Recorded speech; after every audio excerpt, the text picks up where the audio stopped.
सृष्टि रचना भाग 1। जब केवल परमेश्वर कबीर जी ही थे। बहुत समय पहले की बात है, इतना पुराना समय जब ना ये धरती थी, न आकाश, न सूर्य, न चंद्रमा, न तारे, न देवता, न मनुष्य, न जन्म, न मृत्यु। चारों ओर केवल एक ही अनंत दिव्य लोक था, जिसे अनामी लोक कहा जाता है। उस लोक में केवल एक ही सत्ता विराजमान थी, पूर्ण परमात्मा, सत्य पुरुष, परमेश्वर कबीर जी। वो लोक इतना अद्भुत था कि वहां अंधकार का नाम तक नहीं था।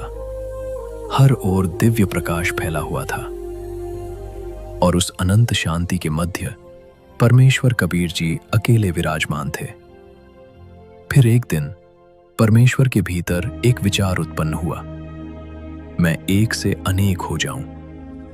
और बस परमात्मा की इच्छा होते ही सृष्टि रचना की लीला आरंभ हो गई।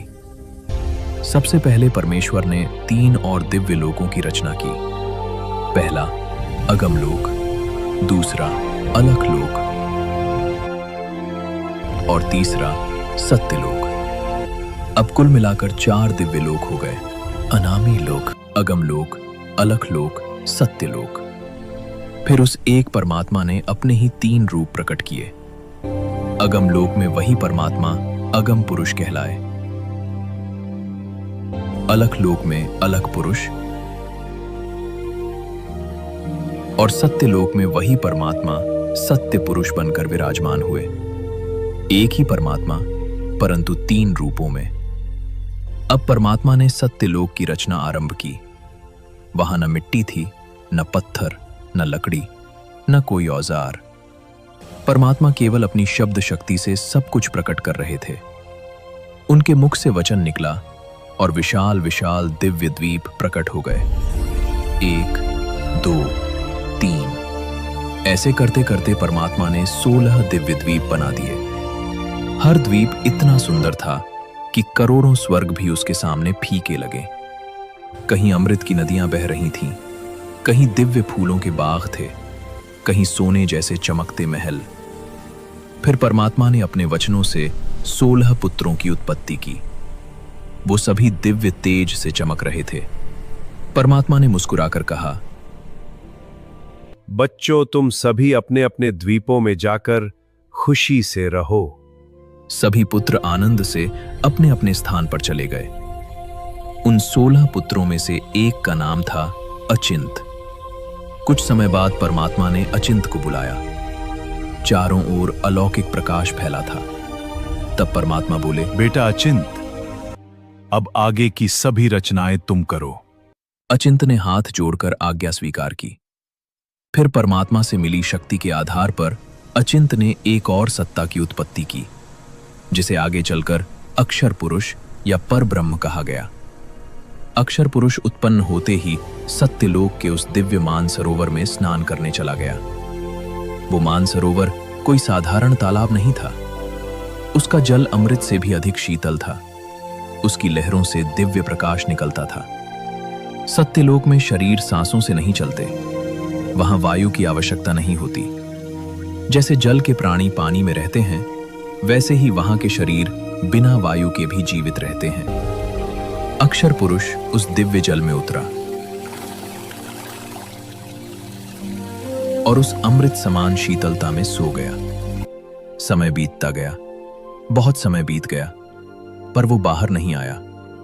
तब परमेश्वर कबीर जी ने एक अद्भुत लीला की।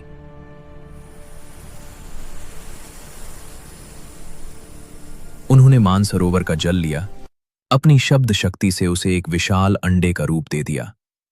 फिर अपने वचन से उसमें एक आत्मा प्रवेश कर दी। उस अंडे को परमात्मा ने जल में छोड़ दिया।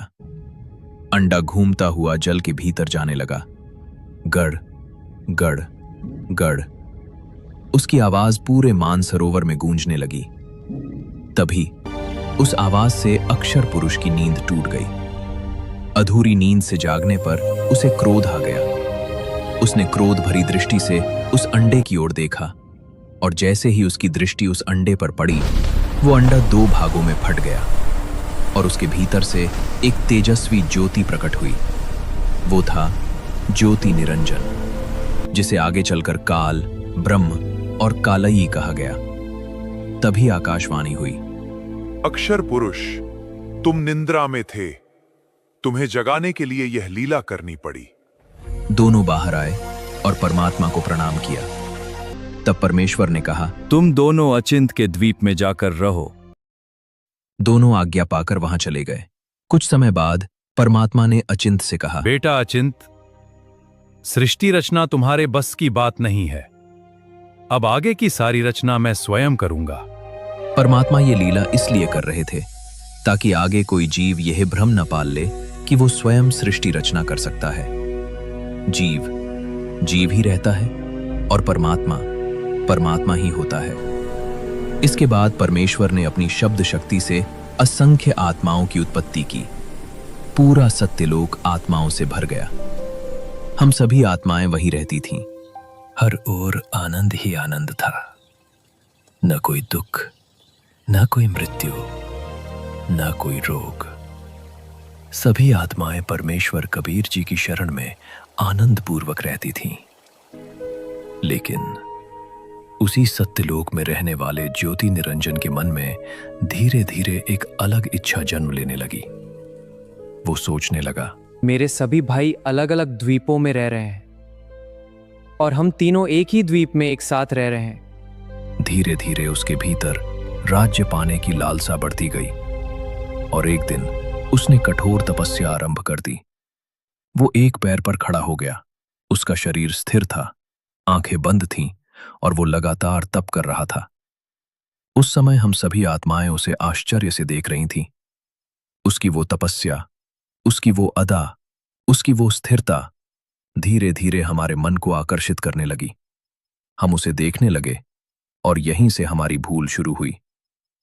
तभी आकाश में परमेश्वर कबीर जी की दिव्य आवाज गूंजी, हे बच्चों, तुम मस्त रहो, इसकी क्रिया पर ध्यान मत दो। यह जो कर रहा है इसे करने दो। परमपिता हमें समझा रहे थे, लेकिन हमारे मन में ज्योति निरंजन के प्रति आकर्षण कम नहीं हुआ। ऊपर से हम शांत हो जाते, पर भीतर ही भीतर उसे देखते रहते। समय बीतता गया। ज्योति निरंजन लगातार तप करता रहा। 1 युग, 10 युग, 50 युग और पूरे 70 युग बीत गए। तब परमेश्वर कबीर जी प्रकट हुए। दिव्य प्रकाश चारों ओर फैल गया। परमात्मा ने पूछा, ज्योति निरंजन, तू क्या चाहता है? पिताजी, मेरे लिए स्थान कम है, मुझे अलग राज्य चाहिए। परमेश्वर मुस्कुराए और बोले, ठीक है, तेरे 70 युग के तप के प्रतिफल में मैं तुझे 21 ब्रह्मांड देता हूं। जैसे कोई पिता अपने पुत्र को अलग भूमि दे दे, वैसे ही परमात्मा ने उसे 21 ब्रह्मांड प्रदान कर दिए। अब ज्योति निरंजन बहुत प्रसन्न हुआ, लेकिन उसके मन की इच्छा अभी समाप्त नहीं हुई थी। उसने सोचा, अब मेरे पास राज्य तो है, पर इसमें रचना भी होनी चाहिए। और उसने फिर तपस्या शुरू कर दी। फिर वही एक पैर, फिर वही कठोर तप, और हम आत्माएं अब पहले से भी अधिक उसकी ओर आकर्षित होने लगी। परमेश्वर बार बार हमें समझा रहे थे, बच्चों, उसकी क्रिया पर ध्यान मत दो। लेकिन हम अपने परमपिता की बात को भीतर से स्वीकार नहीं कर पा रहे थे। समय बीता और फिर पूरे 70 युग निकल गए।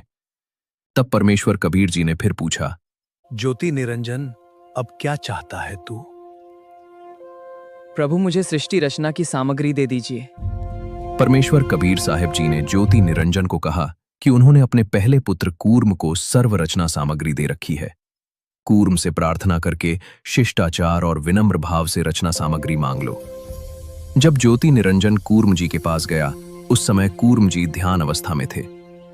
ज्योति निरंजन ने बिना किसी शिष्टाचार और प्रार्थना किए ही जबरदस्ती कूर्म जी का मुकुट उतारा, जिसके बाद उस मुकुट से 5 तत्व, तीनों गुण, रजगुण, सद्गुण और तमगुण निकले। अब उसके पास रचना की शक्ति भी आ गई, लेकिन उसके मन में अभी भी एक कमी थी। उसने सोचा, इतने बड़े राज्य में अकेले क्या करूंगा? मेरे साथ कुछ आत्माएं भी होनी चाहिए। और उसने तीसरी बार तपस्या शुरू कर दी। इस बार उसने 64 युग तक तप किया। तब परमात्मा फिर प्रकट हुए। उन्होंने पूछा, ज्योति निरंजन अब क्या चाहता है? पिताजी, मुझे कुछ आत्माएं दे दीजिए, मेरा अकेले मन नहीं लगता। ये सुनकर परमात्मा गंभीर हो गए। उन्होंने कहा, ये सभी आत्माएं मेरी संतान हैं, मेरे ही अंश हैं। मैं इन्हें किसी भी कीमत पर तुझे नहीं दे सकता। लेकिन परमात्मा सब जानते थे। वो समझ चुके थे कि हम आत्माएं भीतर से ज्योति निरंजन की ओर आकर्षित हो चुकी हैं। हम अपने परम पिता की आज्ञा के बावजूद उसकी तपस्या को पसंद करने लगे थे। यहीं से हमारी गिरावट शुरू हो चुकी थी। परमात्मा बोले, यदि कोई आत्मा स्वयं अपनी इच्छा से तेरे साथ जाना चाहे तो मैं उसे रोकूंगा नहीं। ये सुनकर ज्योति निरंजन हमारे बीच आया। वो बोला, मैंने 21 ब्रह्मांड लिए हैं, वहां नई सृष्टि बनाऊंगा, स्वर्ग बनाऊंगा, नई रचना करूंगा। क्या तुम मेरे साथ चलोगे? हम सभी आत्माएं उसके चारों ओर इकट्ठी हो गईं, क्योंकि हम पहले से ही उसके मोह में बंध चुके थे। हमने कहा, यदि परमपिता अनुमति दें तो हम तुम्हारे साथ चलेंगे। ज्योति निरंजन तुरंत परमात्मा के पास गया। उसने कहा, पिताजी, कुछ आत्माएं मेरे साथ चलने को तैयार हैं। तब परमेश्वर कबीर जी स्वयं हमारे बीच आए। चारों ओर दिव्य प्रकाश फैल गया। परमात्मा ने पूछा, जो आत्मा ज्योति निरंजन के साथ जाना चाहती है वो हाथ उठाकर बताए। लेकिन हम सभी चुप रहे, क्योंकि हमें शर्म आ रही थी। परमात्मा तो पहले ही हमें समझा चुके थे, फिर भी हमारे मन में मोह बना हुआ था। कुछ क्षणों तक पूरा सत्यलोक शांत रहा। फिर परमात्मा बोले, बोलते क्यों नहीं? तभी एक कर्महीन आत्मा ने सबसे पहले हाथ उठाया। मैं जाना चाहता हूं। बस उसके बाद बाकी आत्माओं ने भी हाथ उठाने शुरू कर दिए। परमात्मा सब समझ चुके थे। उन्होंने कहा, ठीक है, जो आत्माएं इसके साथ जाना चाहती हैं उनका लेखा मेरे पास रहेगा। समय आने पर मैं उन्हें भेज दूंगा। ज्योति निरंजन प्रसन्न होकर चला गया। लेकिन अब परमात्मा एक और अद्भुत लीला करने वाले थे। एक ऐसी लीला जिससे आगे चलकर दुर्गा की उत्पत्ति होने वाली थी। भाग 1 समाप्त।